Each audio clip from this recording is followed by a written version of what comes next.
I can't do it. Okay. We'll do it live. Okay. No. We'll do it live. It. Do it live. I'll write it and we'll do it live. Thing sucks. Here we go, kiddos. Another edition of the Daily Puck Drop, Monday, January 12th. We welcome you in. Hopefully everyone had a fabulous weekend. Thank you for watching and listening, whether it's on YouTube, on Twitter, or the Puck Sports mobile app. By the way, you can listen to the show live if you don't want to watch our beautiful faces. Just download the Puck Sports mobile app to your Android or iPhone. Of course, we are available after the show is over on all podcast platforms, Apple, Spotify, and of course, YouTube. We got Seahawks Niners to talk about. Beat that into the ground. We've got a dominant NFC West. Ticket scalpers.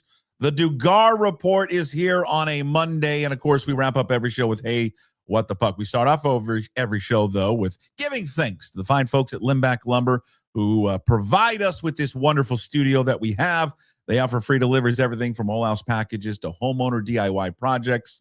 You got lumber needs. You want experts. You want people who've been doing business since 1930. Give them a call, 206-782-3487. Visit them at limbachlumber.com.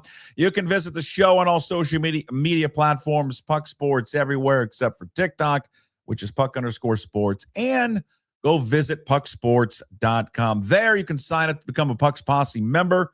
You support all the free daily content we do. Plus, we give you bonus shows every single week.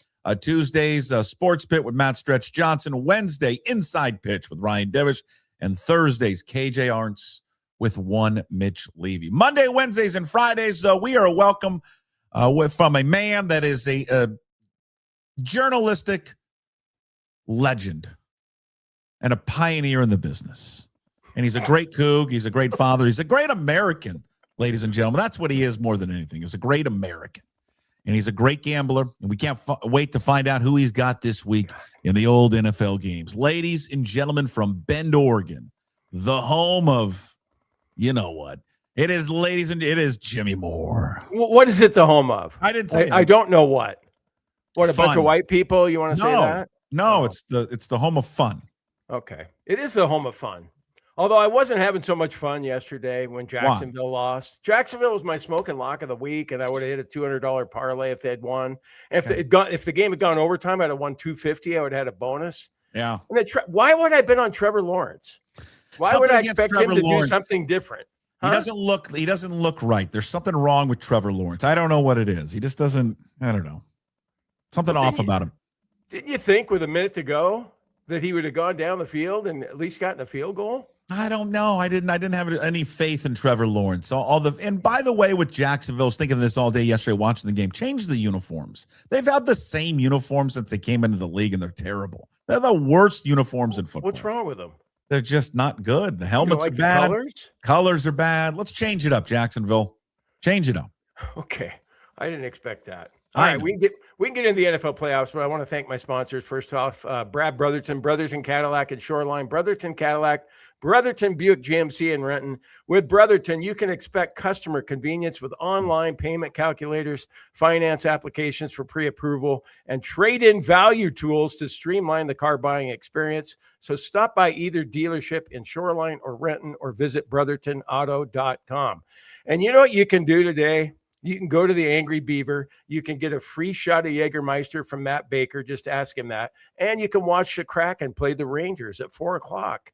The Angry Beaver is known in Seattle as the hockey bar to go to watch the Kraken. The Kraken are red hot, or I think they are. I mean, shit, I don't know. I don't follow them. Happy hour from 4 to 6 at the Angry Beaver. And they've got a burger and PBR special. I think every Coug and every Husky would appreciate that for $10 between 4 and 6. So check it out. The Angry Beaver in Greenwood. I thought you would like this, just getting us ready for all the playoff action this week. If you ever wondered what I was like probably as a 14-year-old kid, probably back in the day, you probably wonder that all the time.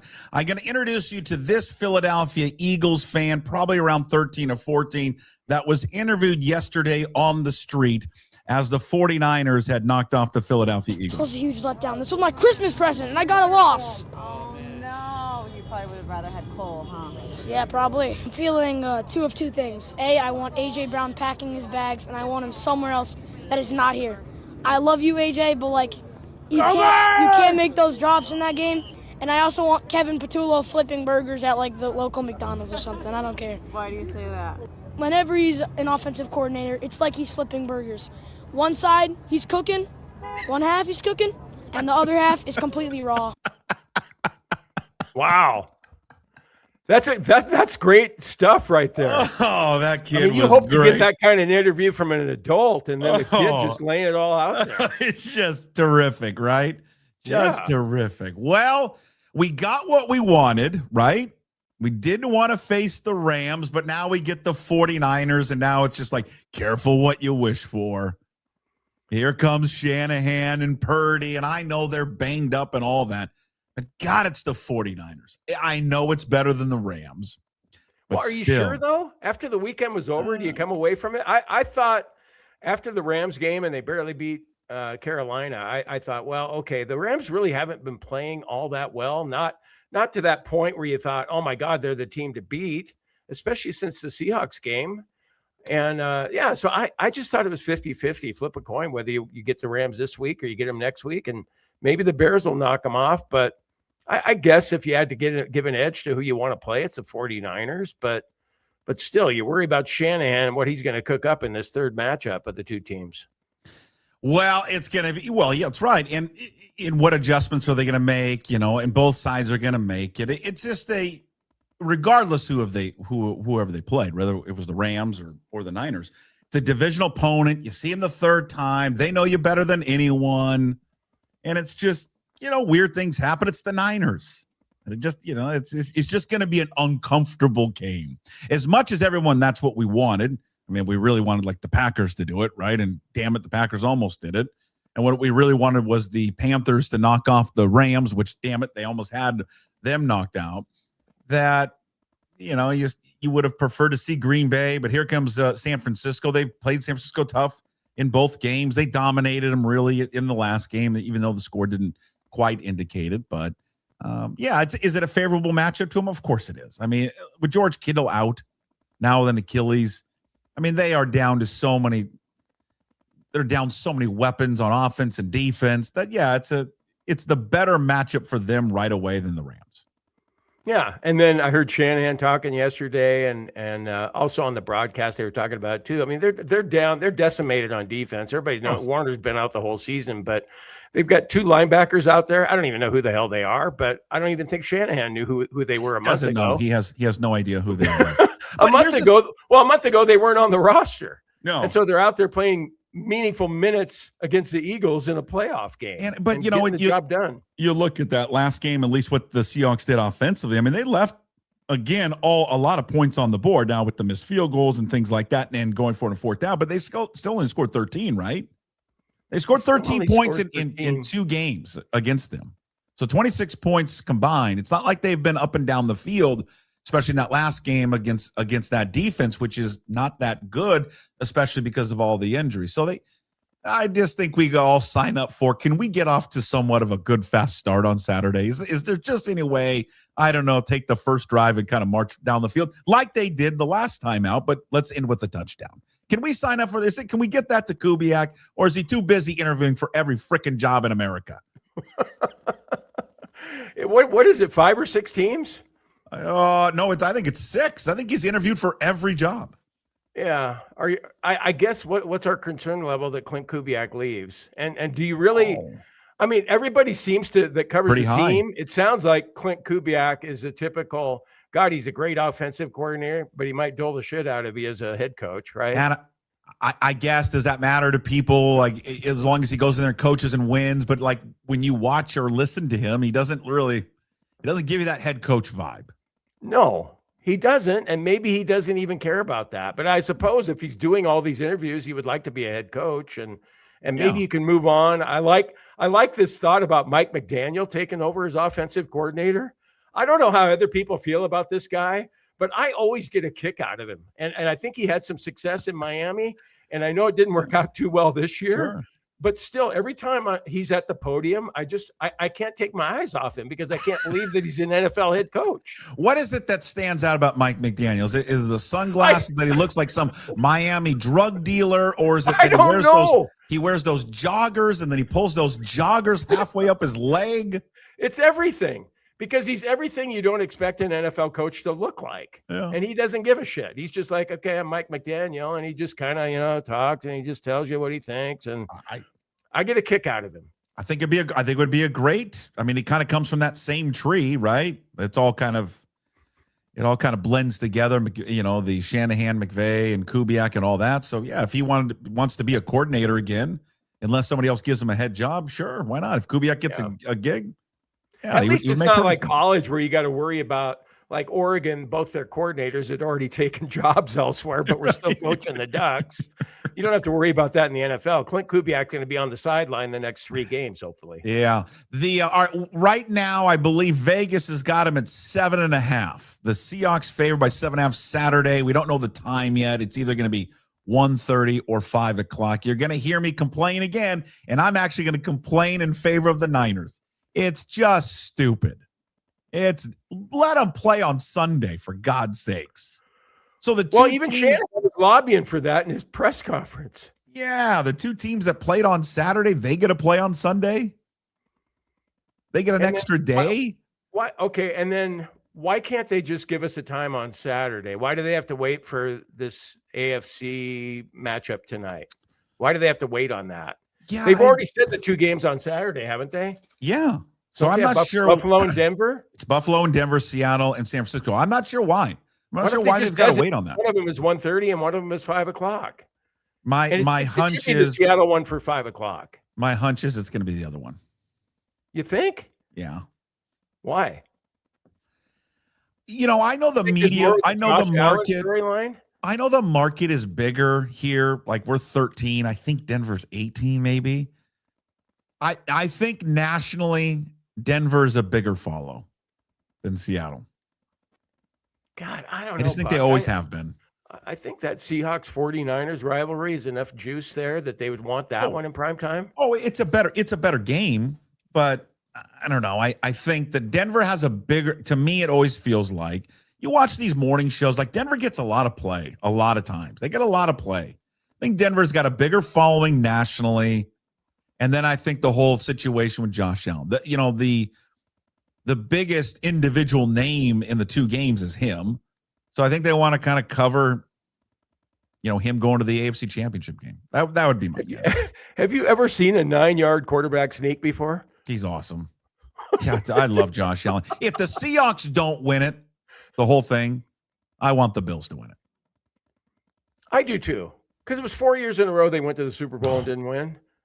And that fan base, and I guess it was the last year for that stadium. They're building a new one or something. Correct. I don't know what's going on back there, but yeah. So there's a lot of history and sentiment, and so I'm with you on that with Josh Allen. But they would have taken some heat in Buffalo today for scoring as quickly as they did from the half-yard line. You know what though? Don't you have to just score? What happens if they screw around with it? They screw around with it and then they don't get in. They screw up the snap. They do something weird. Yeah, I know, but Josh Allen could have kind of burrowed in there and kept it at the half-yard line for one play. Okay, but and what then if the second play, you burrow in there again, you get the touchdown, and then Jacksonville gets the ball with 20 seconds left. Where was the ball? Where was the ball? It's on the half-yard line. Okay, half. What if he does what everyone is saying, just burrow around, and what if he gets it stripped because he's screwing around? Yeah. I know. I understand that. But, okay, let's put the 2 things out on the table that could have happened. Okay, they score the way they did, and they give the ball back to Jacksonville with a minute to go. Let's say what could have happened, Jacksonville could have gone down, gotten a field goal, and won in overtime. Okay, there's that possibility. The other possibility is what you're saying. What's the likelihood of happening more often? Jacksonville getting the ball with a minute to go and getting a field goal. I mean, that kicker over there is going to kick an 80-yarder. And Allen's, yeah. And then, yeah, I think anyway, they lucked out because Lawrence does what he always does. He doesn't really come up in the big moments very well. And to the point, like Allen is, if he just muddles around and goes down, I mean, he's going to score anyways in that quarterback sneak. I mean, he's just. And then if he doesn't score on the second one, they can call timeout and try it a third time. All right. I'm just a big. I understand that side of it. I'm just a big believer. Just score. Let's just get the lead, and then we can worry about everything later. So you like the Seahawks 7.5? Which way is the smoking lot going right now? Monday early on. Line, you're going where? God, I probably would take the 49ers in the points at 7.5 because I thought the line would be 4. I thought it'd be maybe around 4, maybe 5, 5.5, something like that. It opened at 6.5, and everybody jumped all over the Seahawks and raised it up to 7.5. And it's just because of the intense rivalry, the interdivision game, just those types of things. Everybody expecting the Seahawks to win, and they should win handily. You're right. The Seahawks have a better team. I also like to think that that game that they played in Santa Clara was proof that they've taken over in the NFC West. They finally got rid of their nemesis, just like the Mariners with the Astros. And now, if you don't believe us, we'll show you that to be the case in the playoffs here at Lumen Field at home. If you didn't think what we did down in San Francisco, wait till you see us this week. So I don't know. I would take the 7.5. Yeah. 7.5 is a lot in an NFL game, especially again with two good teams like that. Since we've been talking, it's gone down 0.5 points. Now 7. You don't even get the hook. So it's whatever. It's going to fluctuate. Niners money's coming in. Yeah, that's right. What would you do? I think I would roll with the Seahawks. Would you? Yeah. I'm not just pandering. Are you pandering to the crowd, or is that how you No, because I do think, I mean, if you go back to the last game, they left 13 points on the sideline? But how many games are you going to play against the Niners and they're only going to get 3? Do you expect that to happen again? No, but I don't expect them to. I'll be honest with you. I don't expect them to score more than 13. Michael-Shawn Dugar's got a great stat in his piece today. And of course, we'll talk to Dugar coming up later for the Dugar Report. But for Michael-Shawn Dugar's piece today in The Athletic, go read it for yourself, athletic.com. If you don't have a subscription, go get one. And if it's too much right now, wait about an hour. There'll be a discount. And we'll drop it down, I promise. Shanahan and Macdonald have faced each other 5 times as opposing play callers since 2023. The Niners in those games are 2-3. They're averaging 18 points a game. Only once in those games has San Francisco starting offense produced more than 17 points. They do this true media stat, so bear with me on this one. The Niners are only averaging 1.76 points per drive. To put that in context, as Mike wrote, the Panthers ranked 27th in the NFL of averaging 1.8. 2 games this year, McCaffrey's only had 92 yards rushing total. Point being that since Macdonald, Shanahan have faced off, with Shanahan calling the plays for the Niners, Macdonald, this overlaps his time in Baltimore. He's pretty much shut him down. And that's a lot of those times, Jim, those are Niner teams at full strength, which they clearly are not full strength as they meet this weekend. So Macdonald's has had Shanahan's number, really. The other side of it, and we saw it this year, he scored 13 points in week 1. That was against a healthy team, for San Francisco. Then the second meeting, again, you only score 13, but from a statistical standpoint, from the eyeballs, you dominated it. You missed out on 4th down. You missed a wide open receiver. It just, those things terrible in that first drive. Darnold fumbled late. They could have scored there and won 20-17. And they were Myers, inside the 10. And Myers was boozing hard the night before. He misses 2 field goals. So, we go back and if they execute all those plays, if and what, all that kind of stuff, we can play that game all the time, every single week. I mean, they scored 26 points. So I don't know. I guess you just come back to them being the 49ers, though, and not being that confident. You're confident, but not that confident. Are we done with concerns about Sam Darnold? Has he erased those concerns? Do we not have to worry about late season Sam, playoff Sam? Do we have to still have a little bit of concern there? Because I think we do. I don't want to come on here and go, oh my God, he's going to be awful. I don't think that, but there's always that possibility with him until he proves otherwise that he'll make a throw. I have concern. What the hell was that? Does it make us a bad fan? I think we have concerns. But they're not at the level they were after the first Rams game when he threw 4 interceptions. Not even close. No. Yeah. But this is the next thing for him, right? It was one, but it is though. It's just this. There seems to be all these little check marks that he has to, check off this year. One was the Rams' second matchup. Then it's the Niners to clinch the division, and now it's going to be winning a playoff game. Which again, as you go back to that, we'll talk about it. Well, last year he was in the same spot. They don't win, they lose, and he didn't play good. But I think he clearly plays like he played in the last time out, a week ago, 2 weeks ago. They'll be fine. You said it the best. I want to give you a compliment. You have said it the best all along. He doesn't need to be the reason the Seahawks win. Just don't be the reason that they lose. Just play. He just needs to be average, Sam. Don't you think? Just give us an average game, and an average game, and you'd be fine. Jim, this is why you and I are really NFL masterminds when it comes to talking about the sport of football. There's just very few people that can give you that type of insight. Sam, just don't screw it up. That's all it is. Yeah, I mean, somebody else can break it down with the X's and O's and everything, but yeah. Well, we're going to break it down in simpler terms. Yeah, just don't screw it up, Sam. That's it. Just be average. It was wild when I saw this today. How about the first home playoff game with fans since 2016? That is pretty remarkable for, they've always been good. It's not like they haven't been bad, but it's, they certainly have not been as good as they were back then under Carroll, but I'm almost a decade. I mean, they went 21, they had a home game, but that was COVID without fans. Yeah, it's boy, good luck, even if you're a season ticket holder, affording those tickets. Well, $600. 600 get in and the 300 level? That is according to VenueKings.com. The cheapest one I saw at VenueKings.com was $600. Yeah, and I saw you retweeted that one guy who said something about he's a season ticket holder and he wanted to sell his tickets because he couldn't afford to go to this week's game and the NFC Championship game.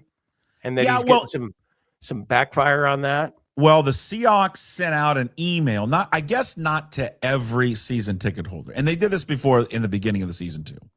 But sent an email out to every season ticket holder saying, hey, we've noticed to some this past week, we've noticed you put your tickets up for sale for the divisional round game.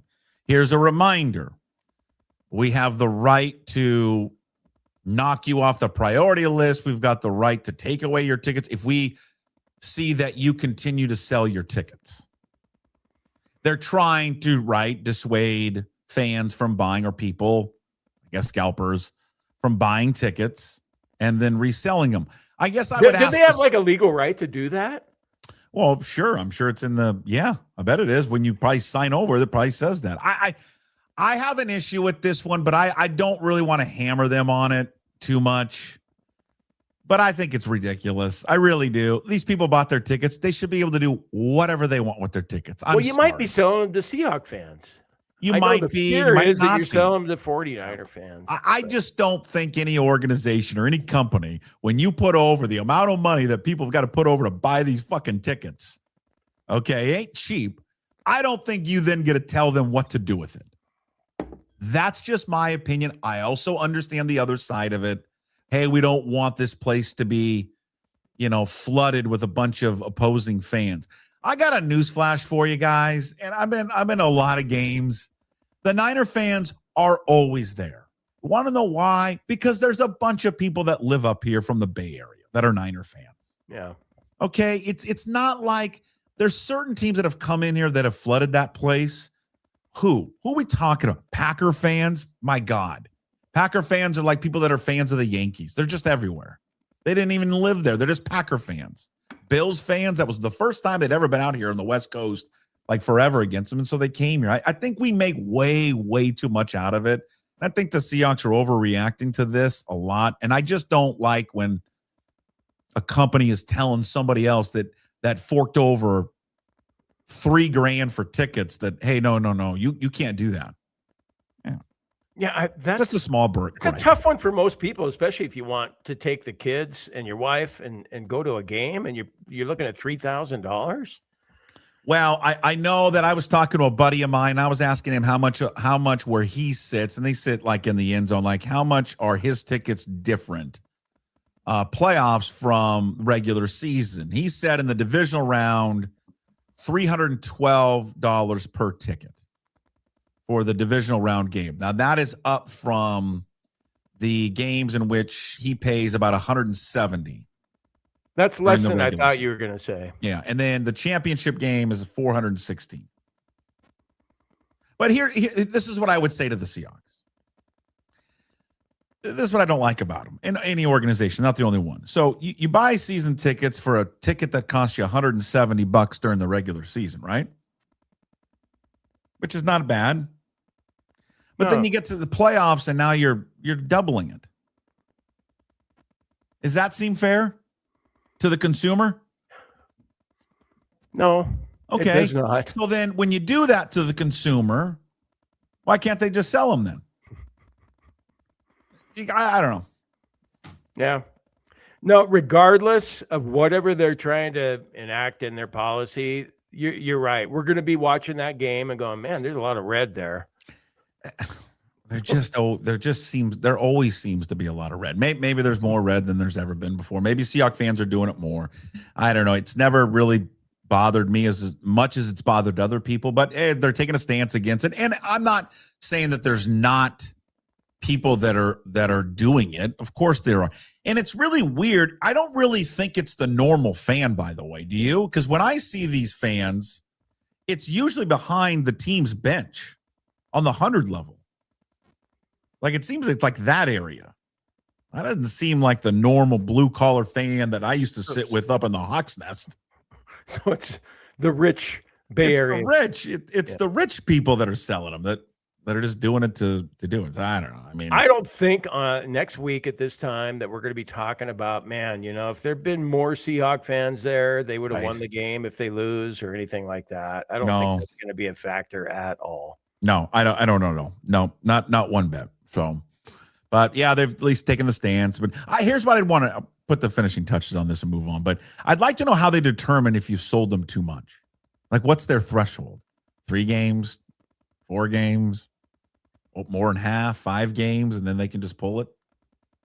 And then do they put you on probation, or how does that work? I don't know. I don't know if there's probably some Seahawk fans. It'll be interesting to find out, though, that just they do it as a side gig. They just sell every single home game and they make a good profit. Like, face value. You're already talking about what face value is. Imagine how much you can make off of these tickets through I'll tell you, all these different secondary sites. So double the amount. Oh yeah. My buddy who was $312 per ticket for the divisional round game sold them for how much do you think? $600 each. $1,000. $1,000 each? $1,000 each. How many does he have? 2. Okay, so he made $2,000. Oh wait, he made so $700, $1,400, and that pays for his whole season ticket. It's pretty good. The regular season. That's a pretty good little investment, is what I told him. It's not bad. Yeah. No. Now I'm gonna blackmail this person and be like, hey, if you don't give me some extra money, I'm gonna turn you into the Seahawks so you get your tickets revoked. But that's pretty good. That's a pretty good return. I would just say to all organizations, can you just lower the prices a little bit? Maybe people wouldn't sell them as much. I don't know. I'm not sure how to combat it. Yeah, as if they're going to be listening right now and going, I heard this Jason Puckett guy. Yeah, he has a great idea. What do you think of this, boss? Yeah. Hey, speaking of the Bears and Bears and Packers game, you had noted it. I saw your post there on social media. Not a big fan of Ben Johnson. Here's the thing about Ben Johnson. I like Ben Johnson, like the confidence. I like him in the locker room. I'm not a real big fan of Ben Johnson with this whole handshake with Matt LaFleur thing. Go out there, take off your hat, shake his fucking hand, and be a man, be an adult, and move on. Yeah, you can talk all the shit you want to talk in the locker room, before the game, after the game. But when you two meet at midfield, shake his hand, say good game, and move on. Don't the crap that he pulls with him is childish. Well, apparently LaFleur started it, according to the different Packer fans I heard from after I tweeted out the video of the quick little handshake, and Johnson I thought he showed no class, but then they reminded me that LaFleur, those guys hate each other, and you need to understand that they don't really okay. And so I understood a little better after I heard from those people, because if you don't like somebody, you don't necessarily want to be doing what you think he should be doing. Like what we think that Johnson should have been doing is thinking that, oh my God, we were lucky as shit that we won that game. I just want to tell you, hey man, that was a tough one, and you got a great team, or just some bullshit like that, rather than shaking his hand and then going, running over to his teammates and celebrating. There should have been more class involved. What is the background? I'm not familiar with the background. What's the history between them? There's something there. There's something there where LaFleur maybe said something about owning the Bears, and I don't know. There's some bad blood there, clearly, but yeah, come on. And I know old school. I got the old man yelling at the cloud thing. I swear to God, if I was 38 instead of 68, I'd say the same shit. I just have some class. I like sportsmanship. Is that okay? Yes. He was lucky as hell to win that game. The Bears, of course, he was. The Bears were lucky to win that game. And then, somebody say, oh, Jim must have bet on Green Bay. No, I had the Bears. I was on the Bears on that game. And as someone who bet on them, I felt lucky as shit. And I think the coach of the team should have felt lucky as shit too. Yeah, I'm just, you can have everything, the pregame and postgame and all that kind of stuff. But I just think once the game is over, in the locker room. Yeah. I think if you want to do the handshake, go up there, shake his hand, and move on. Belichick pulls this shit too all the time. Or he walks by and it's just like he slams his hand to the other coach and then walks away. He did it to Dickert when I saw that. When Wake Forest beat North Carolina, Dickert did the whole golf thing right when he got to him. He took his hat off, and then, Belichick didn't even look him in the eye. God, I've never wanted a guy to fail more at North Carolina than Bill Belichick. I just want him to be awful there. He's doing that. He's fine. Okay, along those lines, what'd you think of the reporter in Jacksonville? Well, did you have that down as something you wanted to talk about? Jacksonville reporter has gone viral. You have it? Everyone has given their thoughts and opinion on this one. Everyone and everybody in the sports world, including the millions watching worldwide right now and listening to us, they are waiting to hear what we're going to say about this reporter in Jacksonville. In case you are the one person in this universe that hasn't seen or heard this was the post-game Jacksonville, of course, losing to the Bills, and a Jacksonville credentialed reporter consoling her baby head coach, Liam Cohen. Congratulations on your success, young man. Thank you. Hold your head up, all right? You guys have had a most magnificent season. Thank you. And you did a great job out there today. Appreciate so you just hold your head up, okay? Thank and you, ladies and gentlemen, Duval, you the one, all right? You keep it going. We got another season, okay? I appreciate it. Take care and much continued success to you and the entire team. Thank you, ma'am. Okay, so you were more of a journalist than I was. So your thoughts? Well, I saw Adam Schefter tweeted it out, and he was a fan of what she had to say. And I think I would come down along the lines of, that's great if she wants to tell him that and pull him aside and just say person to person, hey, coach, great job. Don't hang your head. Don't let your chin drag on the sidewalk. All those things. Say those things in a person to person setting, but not during a press conference like that. That's all. I'm not going to say, oh my God, get rid of her credentials. She should never be allowed there again.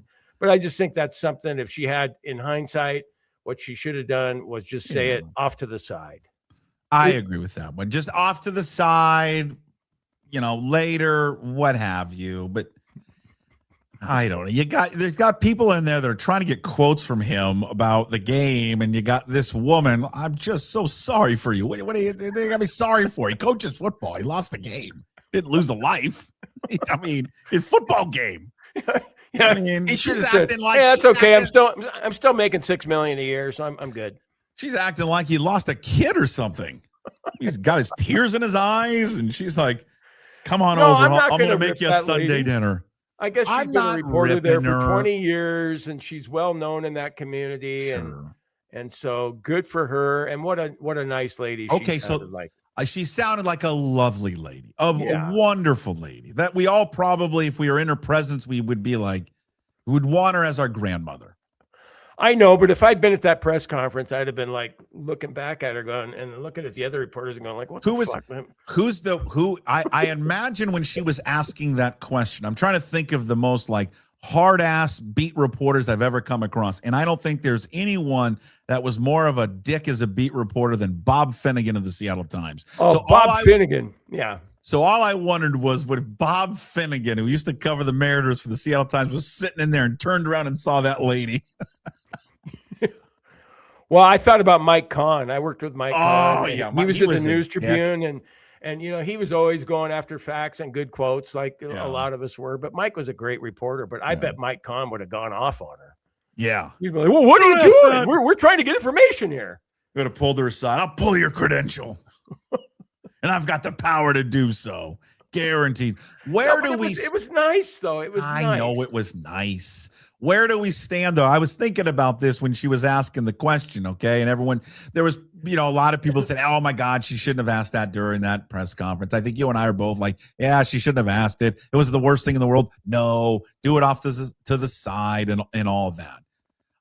But I was thinking about the group of reporters. That's what she did yesterday is not even close to what I think the biggest no-no in all sports reporting is. The absolute biggest. And it's violated every single game and week, whether it's the NFL or the NBA, but especially the NFL. Okay. The NFL, it's violated every week. It was violated this weekend. It's been violated for 18 straight weeks. I'm anxious to hear what it is. Oh, you know what it is. Every time they get done with the on-the-field interview post-game, and it's always the female reporter. What does she do? Thanks for your time. Goes in for the hug. Goes in for the hug. Always a hug. No, really? Always the hug. I haven't noticed that. Every time. Okay, I'll have to check that out. Always the hug. You can't be hugging who you're interviewing. No, of course not. Jesus, you report on these people. You don't get to go lean in for a hug. What are you doing? Yeah, no. Okay, that's violated. I don't know why I haven't noticed that. It's a lot. You're gonna go watch it. You're gonna be like, yeah, there's a lot of violations going on there. A lot of violations. Hey, hold on. I'm gonna find something for you. I'm going to play it before we talk to Dugar. You got to tell me if this is real or staged, okay? Real or staged. Have you seen this video of the youth hockey team at an intermission fighting? Oh, I did. Yeah.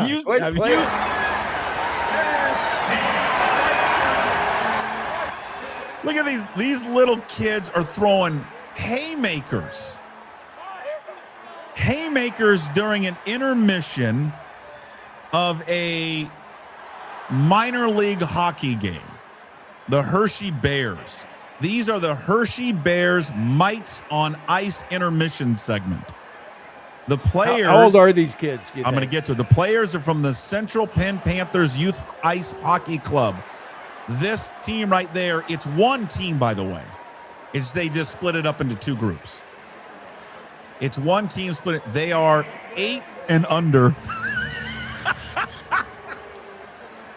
Now, I don't know if this is staged or not. Now, I read a story from The Athletic who says, yes, it was staged, but yet they don't condone what happened because kids were getting hit too hard. This is not what we support. This is not what we want youth hockey to be about, all that. But at first, when I saw the video without reading, I thought these were just two teams that didn't like each other and they got into a fight. I'm like, where are the adults? Like, where's the ref? Where's anybody? Oh, yeah. Okay. I thought, gee, this must be another AI thing that I'm falling for. Yes. Something created video wise. And then I thought, well, okay, if this is for real, why aren't the referees skating in and breaking it up? And so none of it really made sense, but it's still enjoyable anyway to see little kids going at it like that. So that reminds me of Mikey and Stevie a lot of times in the living room, when they were growing up. But we feel it's staged, but it gone a little too far. The best one is when the goalie from the other side in the blue jersey comes and just, lays a kid out. Just cheap shots him. Comes in from behind. You know what? I would have been losing my mind had I been in that stands watching that, going crazy. Just, hit him, pummel him. Yeah. And you know what, too? I bet the kids enjoyed the heck out of it. They sure looked like they were having fun, didn't they? They sure looked like they were having fun. All right, so right now you're leaning towards taking the Niners plus the points. Yeah, if it's 7.5, yeah, sure. Okay. I would probably take the Niners. I think the Seahawks are going to win like anybody else, but I would think the Niners will make it close. Okay, ladies and gentlemen, there he is. Jimmy Moore, brought to you by an army of sponsors every single week. He's with us Monday, Wednesdays, and Fridays. Thank you, sir. Thank you for your service. Yeah, thanks, Puck. It's always good to be here, and go Cougs. Go Cougs. There he is. Jim Moore with us every Monday, Wednesday, and Friday. Again, brought to you by Brotherton Cadillac and also the Angry Beaver. Let's talk Seahawks with Michael-Shawn Dugar from The Athletic. The Dugar Report coming up right now, brought to you by Georgetown Brewery. Drink Georgetown Tavern Beer, your new locally brewed domestic-style lager. 4.2% alcohol. Cheap, good, local. Here he is, Michael-Shawn Dugar from The Athletic, the Dugar Report. Again, brought to you by Georgetown Brewery, makers of Manny's Pale Ale, Bodie's Alpha, IPA, their Rogers Pilsner, and their brand new Georgetown's Tavern Beer. Tasting Room Beer Garden open daily from 10 a.m. to 8 p.m. Visit georgetownbeer.com. Michael-Shawn Dugar, well, they got what they wanted. They wanted, well, at least the fans. I don't think the players would say anything. We wanted to avoid the Rams, but they get the 49ers. We would all agree this is the most favorable destination, right, for their divisional round game. Yeah, I mean, that's why the reward for the 1 seed is to play the lowest remaining seed, because the lowest remaining seed is typically the lesser of the teams that won in the wild card round, and that is the case here. Though it won't be a cakewalk, that's for sure. I mean, the NFC West is real deal, evidenced by 3 of the teams playing in the second round of the NFC playoffs. But yeah, I mean, from a coaching standpoint, I think this probably favors Seattle more than the Rams matchup. Klint Kubiak has a harder time with Klint Kubiak and Sam have a hard time with Chris Shula, the Rams DC, and Sean McVay seems to be the one guy who can with any regularity move the ball on a Mike Macdonald defense, whereas Kyle Shanahan does not have that same luck, and we can get into that. So yeah, this is probably the best coaching setup, which will probably decide, whether the Seahawks go to the NFC title game.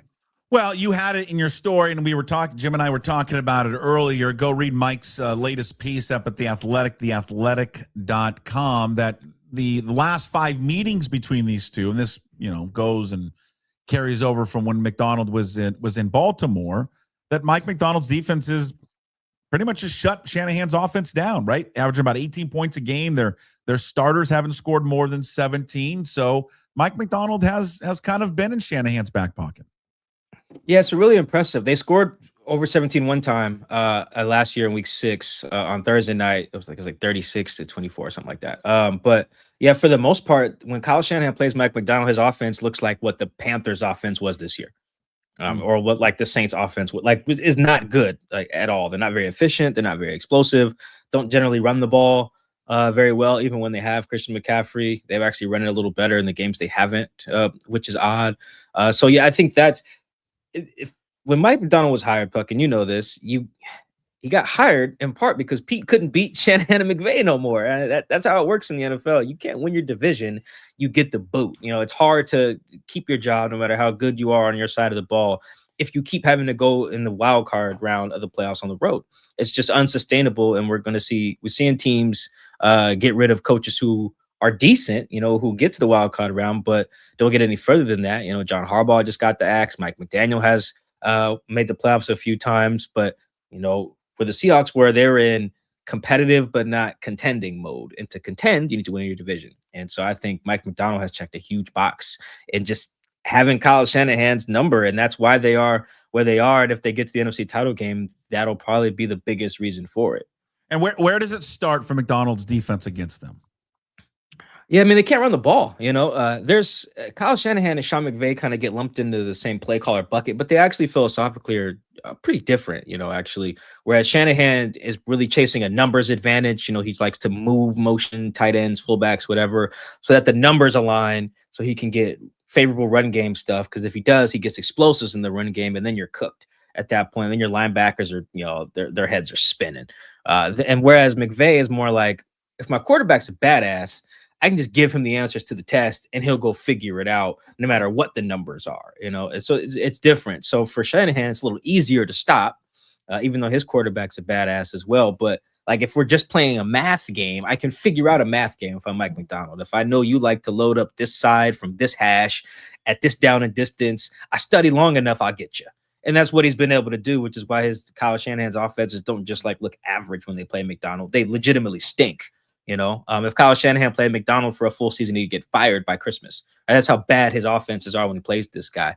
And so when you can stop the run and change the math like Mike Macdonald does, then you're cooked. This offense is cooked. And on the flip side, Puck, we've seen that when teams change the math on the Seahawks offense.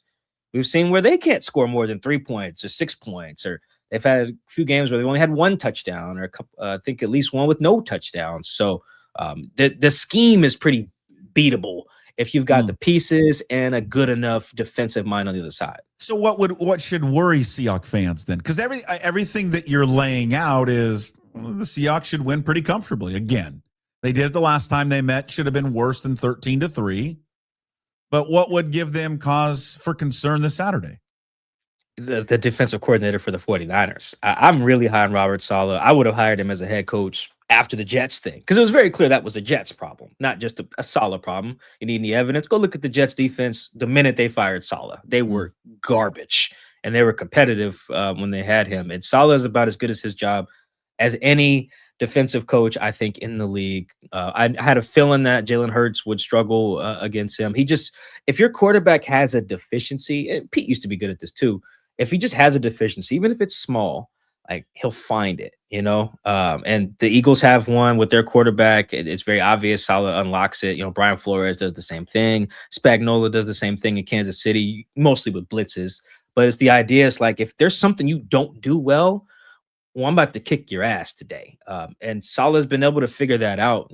They only scored 13 points. The Seahawks did in week 1. Only scored 13 points in week 18. Maybe they should have scored more, but the reality is they did not. And that's a problem. You're probably going to need, as much as I just basically poo-pooed Kyle Shanahan's offense against Macdonald, you're probably going to need more than 13 points to win this game. Okay, the question is, can the Seahawks get that? So Seattle was able last week or whatever, 2 weeks ago, able to run the ball up and down the field on them. Mm-hmm. So what does San Francisco do differently? Do you know how much they tried to blitz in the last time out? Do you think that the adjustment is, and I don't think San Francisco's a big blitzing team. I don't think they are. Do you think they adjust that and say, F it, we got nothing to lose. We're so beat up on defense. We're beat up on offense. No one's picking us to win. Let's just go all, like Robert Saleh just says, let's just go all out here. We know one thing that really bothers Sam Darnold, that's going to be pressure. If we can blitz him and get after him, maybe he will make a mistake. Now, maybe we get beat with JSN deep or one of these other wide receivers, but I just wonder if that's maybe a different game plan than they had last time out when they were just running the ball up and down the field on him. Yeah, so the short version of what the 49ers did, and I actually just rewatched the tape last night. What they did in week 1, week 18, in the first half, they were like, we're going to play too high, no deep balls. You're going to have to run the ball on us to go score some points. And then when Kubiak was like, well, don't mind if I do, Saleh had to adjust. But by then, his offense only had 3 points. They turned it over. Seahawks possessed the ball for 8 minutes, and then the game was kind of over. But the adjustment was, all right, we need to change the math. We just put another guy in the box. Let's help our linebackers out, because the 49ers linebackers are pretty well coached no matter who's in there. Shout out to Saleh, KJ Rice, one of their linebackers coaches. Like they play disciplined ball. And it's not they don't know where they're going. Really, when you talk about linebacker drop-off, usually what you're talking about is eye discipline and ability to shed blocks. Once guys can shed blocks, you can pretty much run any scheme you want. So that was an issue for the Niners in the first game. Their linebackers were dropping like flies. I think they were down like their 6th guy or something like that because D. Winters got hurt. So the adjustment's going to be change the math. And I would guess Saleh probably won't come out and say this or even admit it if they win. But I imagine it will be make someone other than JSN have to beat us. Because I watched the tape, like Kupp didn't have a great game. Shaheed was an afterthought, in the passing game. That would be the worrying part there. Is like, all right, they changed the math. They double JSN a bunch.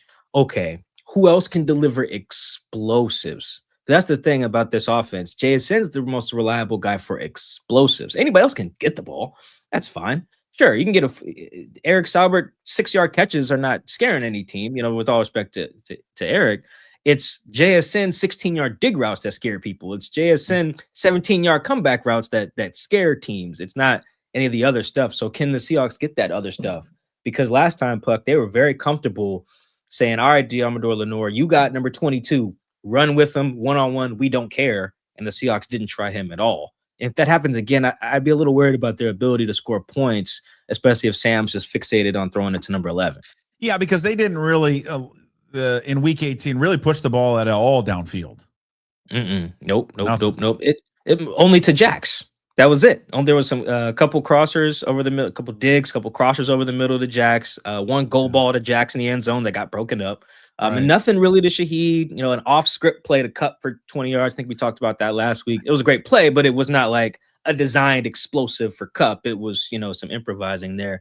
I just think you need those other guys in these big moments. I mean, we see it all over the playoffs. Like, look how many guys look at that Packers game. I know they lost, but it's like, look what having Matthew Golden did for their offense, right? Sure. Matthew Golden had done nothing all year, but you see why he was taken in the first round, and you see what those complementary guys can do, for an offense. Look at what happened when A.J. Brown came up short, for instance, for the Eagles offense, or like DeMarcus Robinson looked like Megatron, on Sunday. It's like when you get those other guys doing stuff, your offense has a shot. So I think the other guys are going to be huge.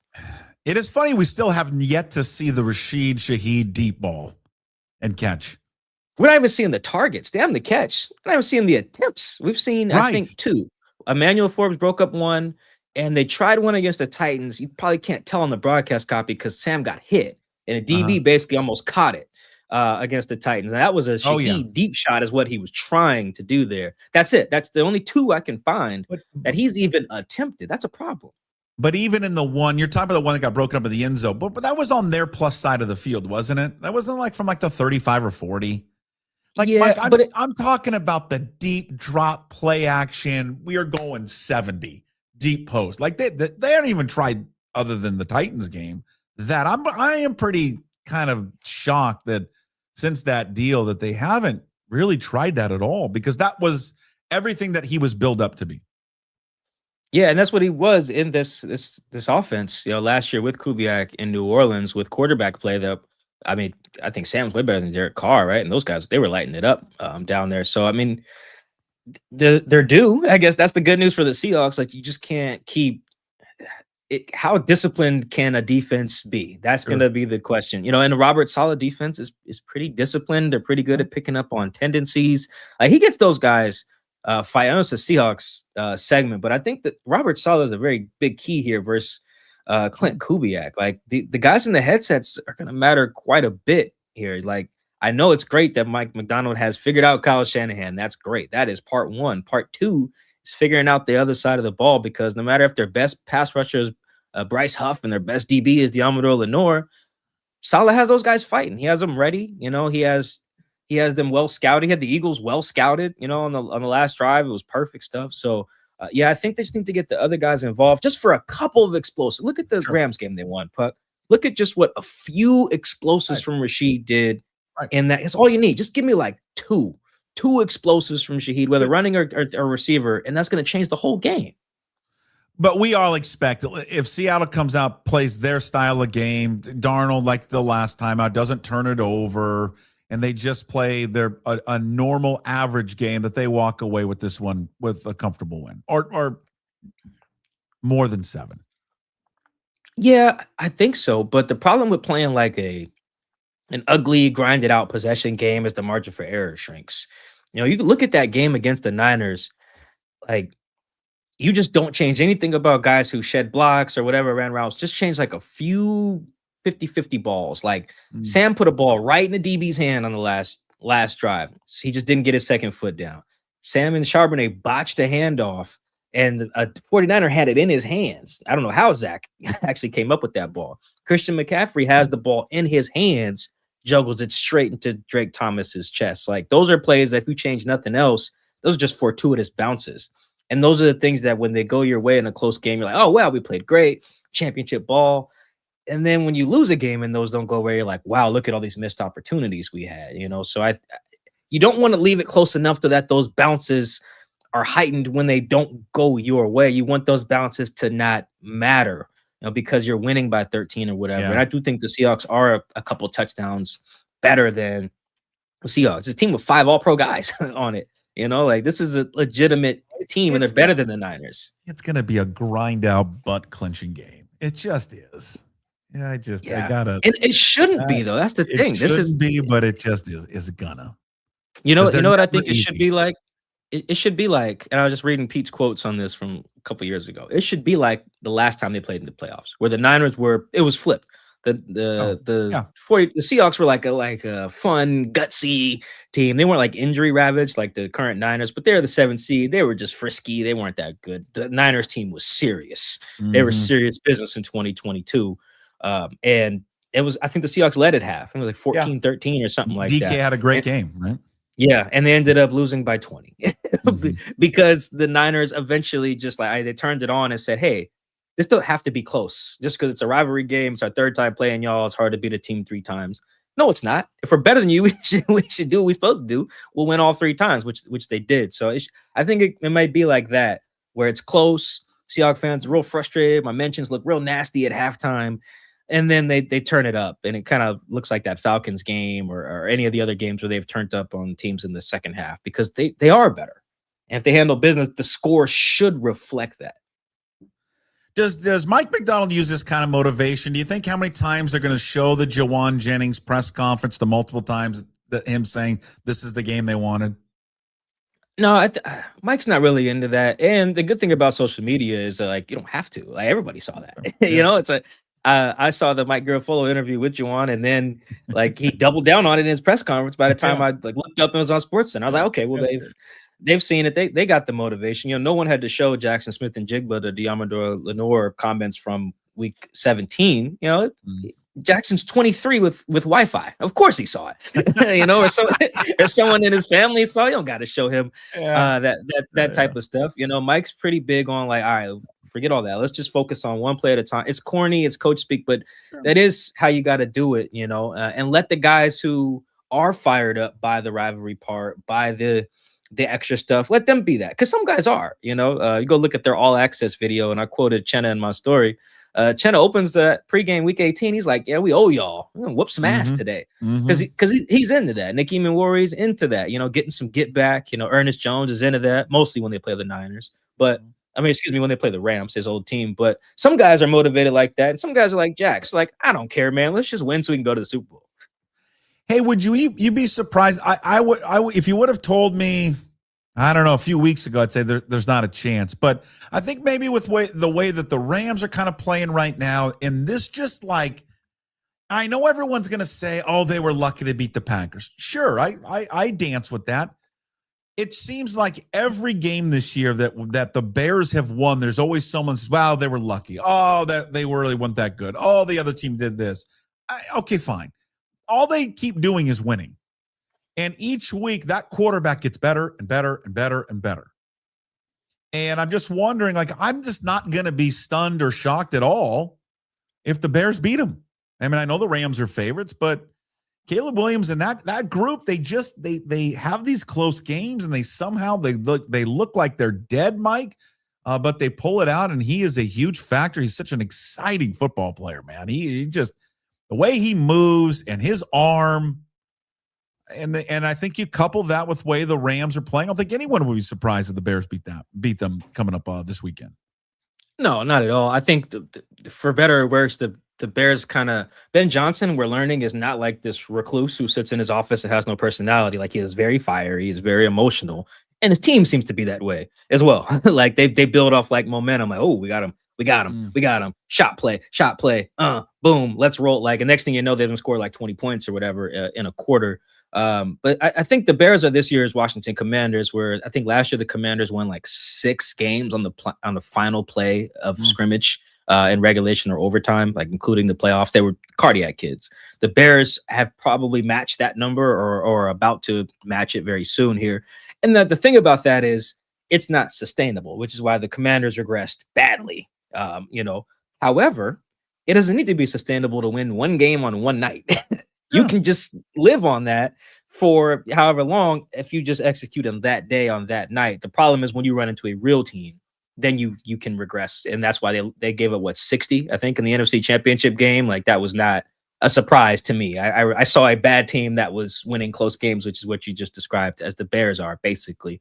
So I do think the Rams are going to win. I think that I respect the Rams DC. I think we'll have a good plan for forcing Caleb to be disciplined.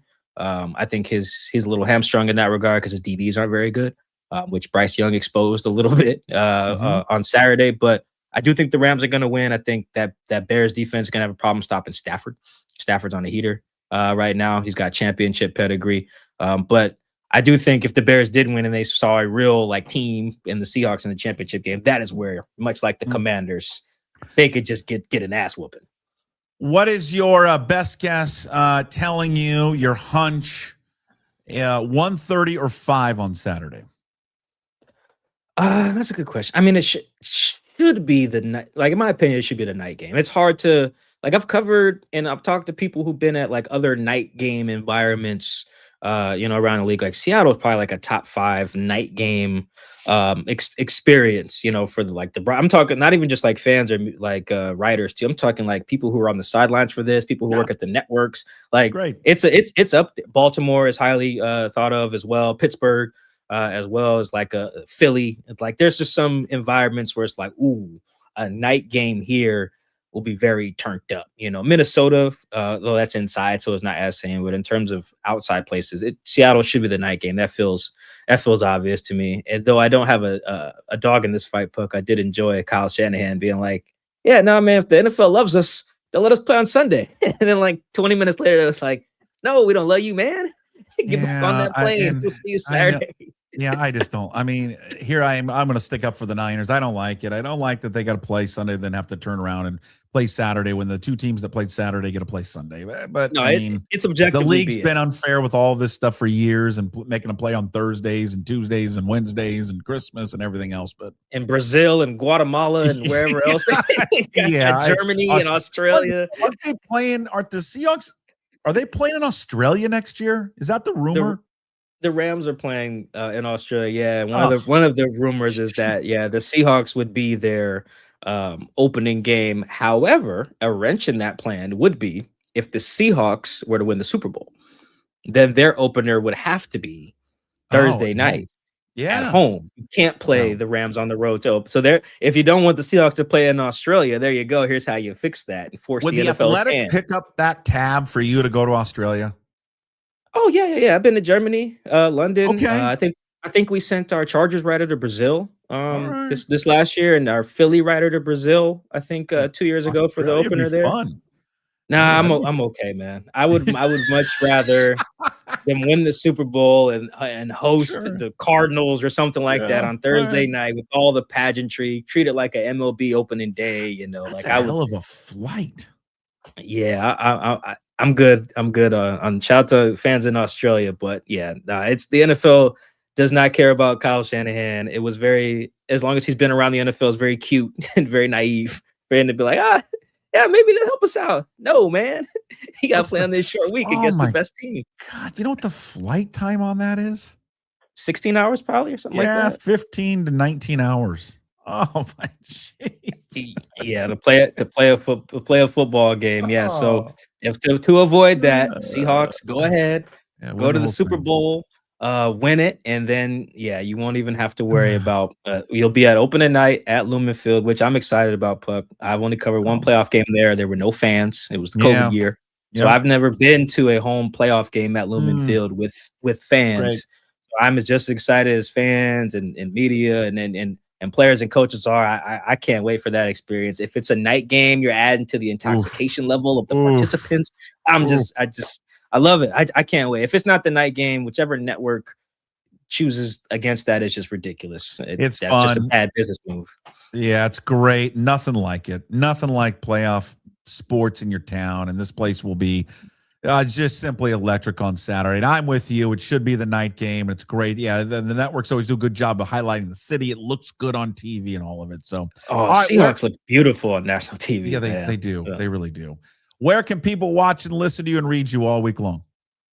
All right, at The Athletic. Just follow me on X. Really, I post all my stuff there. The newest episode of our podcast, Seahawks Man to Man, is always pinned to the top there. We'll do a Niners preview this week. A really good game, really good matchup. A lot of stuff to dive into. That should drop on Wednesday. I'm going to do another, probably do at least one more feature story this week up on The Athletic. Probably, as I just mentioned, I was rewatching and re-listening to some stuff from Pete's last press conference after they lost that wild card round. You know, it's something that has always stayed with me, Puck. Someone asked him, what's the difference between you and the Niners? He said, what they have up front is different. You know, that was 3 years ago. Hey, boy, have the tables turned. Now look at which team is better up front. So I'll dig into that. And then, just if you want a book, hit me up. I got hardcover copies available. I'm shipping them everywhere, including Australia. And then I'll be selling them at the game as well. If you want signed copies, hit me up, DM me. All my DMs are open, including on Blue Sky. I had those closed. I'm sorry, guys. Now they're open. Perfect. Thanks, Mike. I appreciate it as always. We'll talk to you next week, and go Cougs as always. I appreciate you, Puck. Go Cougs. There he is, Michael-Shawn Dugar from The Athletic, brought to you by Georgetown Brewery. Go visit georgetownbeer.com. Reminder, tasting room open daily, 10 a.m. to 8 p.m. Great place before the game on Saturday.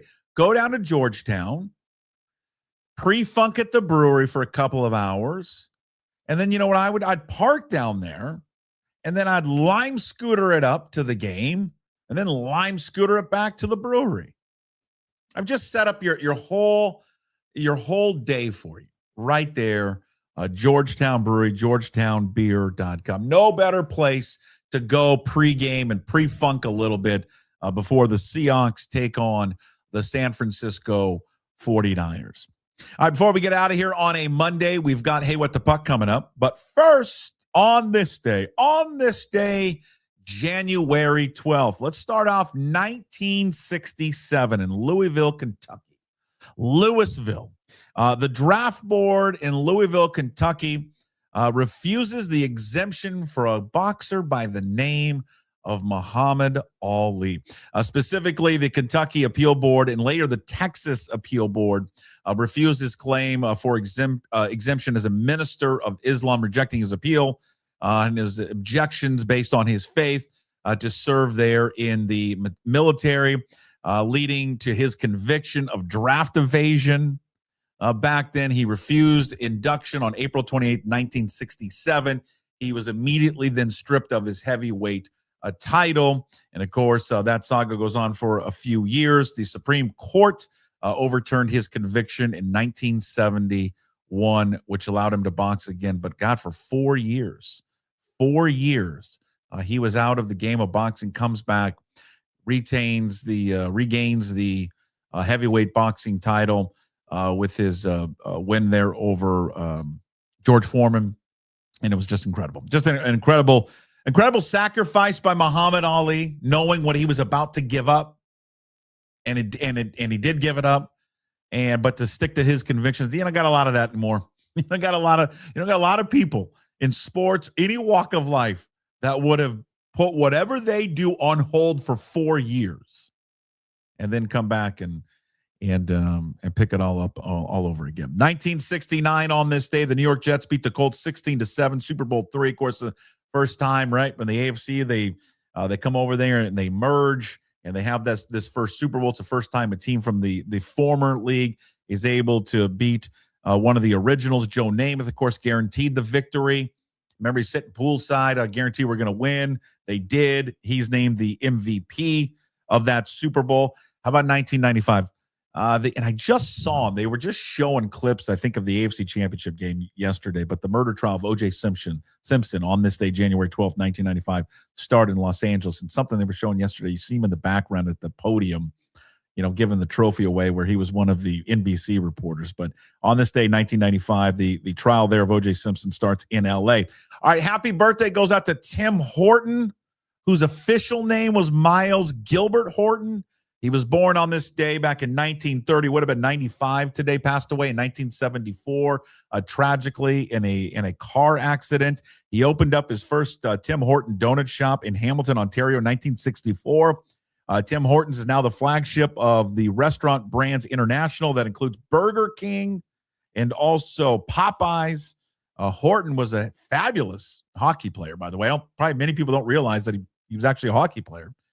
Played for the Maple Leafs, Rangers, Penguins, and Sabres, and did all of his damage with the Maple Leafs. Was a member of the team when they won the Stanley Cup 4 times there in the 60s. Joe Frazier, speaking of Muhammad Ali, Joe Frazier, born on this day, January 12th, Olympic a heavyweight champion, won a gold medal in 1964, undisputed heavyweight champion from 1970 to 1973, would have been 81 today, passed away in 2011. Howard Stern, the king of all media, turned 72 today, still doing it.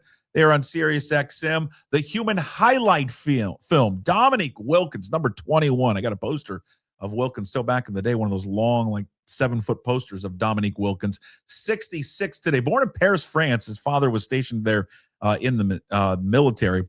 He was drafted 3rd overall out of the University of Georgia in the 1982 draft. Jeff Bezos, the guy that owns a little company called Amazon, 62 today. Last check, Forbes has estimated Bezos' fortune at $240 billion. All right, Hey, What the Puck is brought to you by Restoration One in North Seattle. Reach out to them. They're going to help you avoid all the stress of water, fire, and mold damage with their property restoration services. Restoration1.com is the North Seattle franchise. Again, that website, reach out to them, restoration1.com, North Seattle franchise. I'm going to play this audio for you. It's a video, but you'll hear the audio as well. It was sent to me by a listener. This is one of the greatest. I mean, greatest. I think this came out like a couple of weeks ago. I just haven't gotten to it yet. Troll jobs that I've ever seen. And this is will hit home, especially for us, because we lost the Sonics.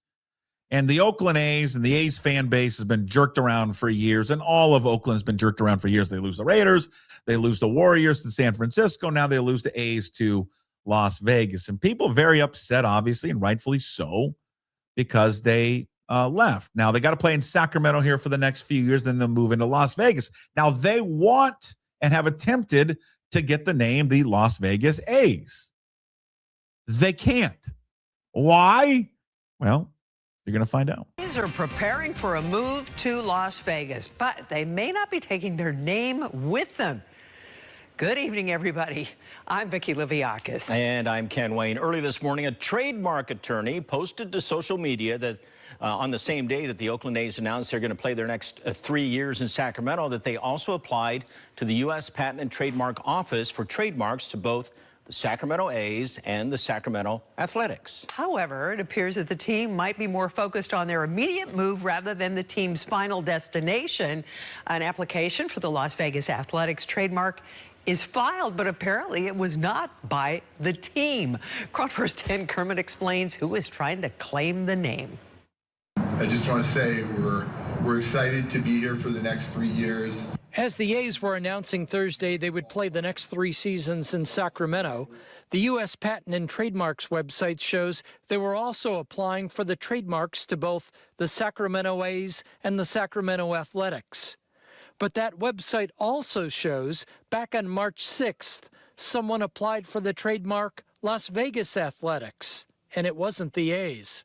We said, let's file for it. And so we filed a new one. It got accepted, and now it's in processing. So last dive bar is hopefully within 5 months, we'll be the owners of the Las Vegas Athletics. You heard that correctly. A's fan group The Last Dive Bar, one of A's owner John Fisher's most vocal opponents, has applied for the trademark Las Vegas Athletics. One of the greatest troll jobs ever by a fan base that it was sick and tired of having that organization screw them around. So the A's group, the last dive bar, was able to get the patent there for the trademark for the Las Vegas A's. They applied for it. They're currently in the approval process. You heard him say that they should know there in the next few months. Terrific work. Just phenomenal. You know what? I love these small grassroots fan bases that stand up to corporations or businesses or sports teams like this, because the sports fan, you and I, we get jerked around all the time. And kudos to that group there in Oakland, as all of their attention was on Sacramento. They said, no, let's go right to Las Vegas. So I don't know. The A's are kind of out of luck. We'll see what they can do now, but they cannot use, and it goes through, and I don't know why it wouldn't go through, will not be using the Las Vegas A's, taken over by a fan group there in Oakland. That is Hey What the Puck, and again, just kudos to them. It's brought to you by Restoration One. If you need any help with any fire, mold damage to your residential or commercial property, reach out to them at restoration1.com. Thanks for watching and listening to today's Daily Puck Drop. Big thanks to all of our sponsors: Limback Lumber, Flat Stick Pub, Georgetown Brewery, Restoration One. Big thanks to gym sponsors as well: Brotherton Cadillac and the Angry Beaver. Today's Daily Puck Drop, find it up on YouTube. Please subscribe to the channel as well. Hit that like button. Leave comments. Try to get to as many as we possibly can. Also find the Daily Puck Drop on your favorite podcast platforms and up at pucksports.com. There at pucksports.com, you can sign up to become a member of the Pucks Posse. $5 a month. You support all the free content. Plus, we give you bonus shows every single week, like our baseball coverage, Inside Pitch with Ryan Divish on Wednesdays. The Sports Pit with Stretch is out tomorrow. Thursdays with Mitch. KJ Arndt's coming out on Thursday. And be sure to check out the Garage with Gas Take 5 podcast, produced here by Puck Sports. New episodes every Monday, coming out later today on YouTube and all podcast platforms. Just search Garage with Gas Take 5. And, of course, once again, find everything up at pucksports.com. All right, everybody, enjoy the rest of your Monday. We'll talk to you tomorrow, Tuesday's edition. Danny Kelly, the Ringer, stops on by, and we talk college football and whatever else we come up with John Canzano, johncanzano.com, and another episode for Pucks Posse members of the Sports Pit with Stretch. We'll see you tomorrow. As always, promise to be better. No shoes, no ties. Would anybody like to smoke some pot? Yeah. I was born to love. I was born to lick your face. I was born to rub you, but you were born to rub me first. What do you need my address for? We'd like to send out a mailer. Mother of mercy, I don't speak Japanese!